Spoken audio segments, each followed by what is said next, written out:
A road's a kind of holy thing, Roger went on. That's why it's a good work to keep a road in repair, like giving alms to the poor or tending the sick. It's open to the sun and wind and rain. It brings all kinds of people in all parts of England together.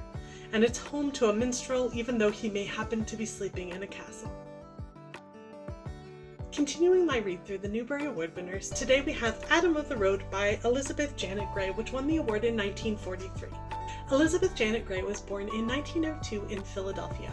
Her childhood was a happy one, filled with stories, and she was published for the first time at the age of 13 when a story was accepted by a Sunday school magazine.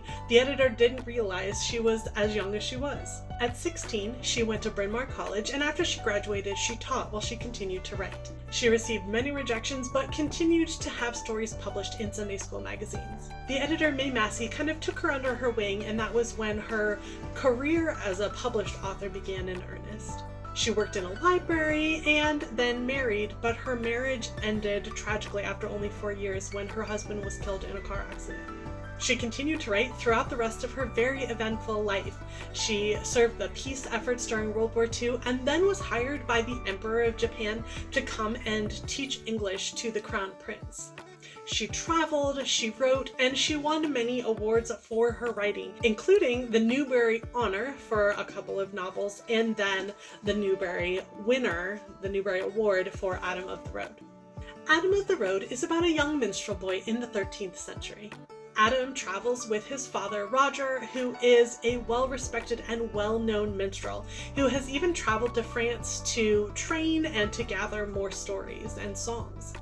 Adam's closest companion is a spaniel named Nick.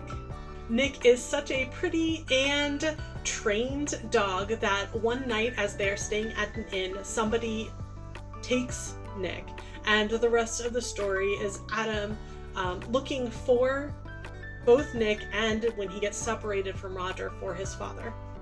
As he makes his way around this medieval world, he makes many friends, he has many encounters, and faces a lot of challenges that help him to grow and kind of discover his true place in the world. This was a really fun and sweet story. I loved Adam and the way that his journey progressed and how that allowed us to see all of these different aspects of medieval society. As a minstrel, he and his father get to spend time not only on the road and in inns, but his father is also hired as the private minstrel at a castle, so we get to see kind of the different strata of society.